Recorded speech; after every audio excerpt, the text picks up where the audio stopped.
एक दिन जब ऑफिस के सभी कर्मचारी ऑफिस पहुंचे तो उन्हें दरवाजे पर एक पर्ची चिपकी हुई मिली। उस पर लिखा था,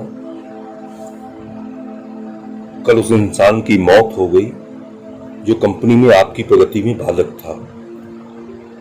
उसे श्रद्धांजलि देने के लिए सेमिनार हॉल में एक सभा आयोजित की गई है। ठीक 11 बजे श्रद्धांजलि सभा में सबको उपस्थित होना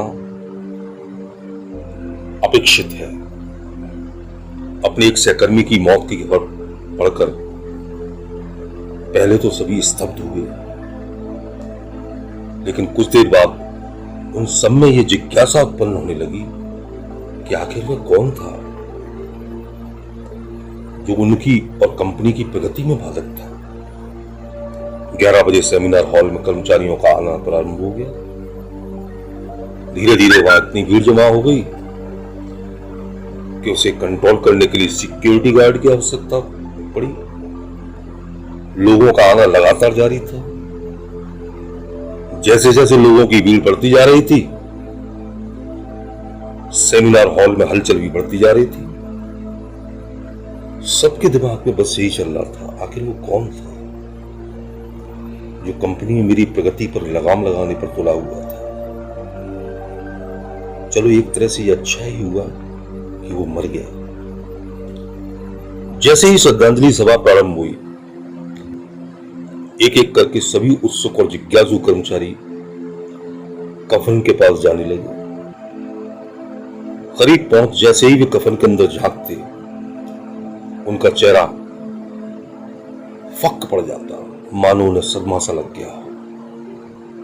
उस कफन के अंदर एक दर्पण रखा हुआ था।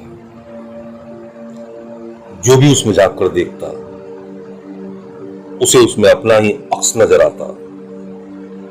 उस दर्पण पर एक पर्ची भी चिपकी हुई थी जिस पर कुछ ऐसा लिखा था जो सबकी आत्मा को झकझोर रहा था। वो था कि केवल एक ही इंसान आपकी प्रगति में बाधक है, और वो है आप खुद। आप ही वो इंसान है जो अपने जीवन में क्रांति उत्पन्न कर सकते हैं। आप ही वो इंसान है जो अपनी खुशी,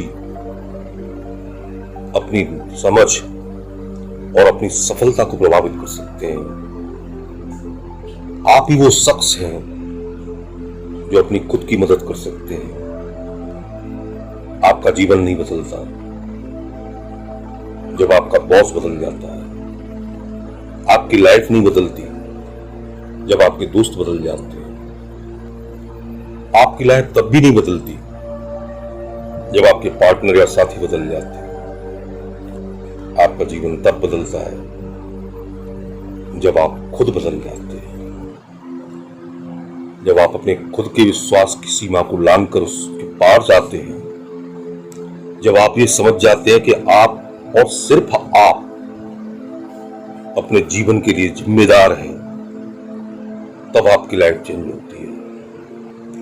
सबसे इंपॉर्टेंट रिलेशन जो किसी के भी साथ है वो आपका खुद से है।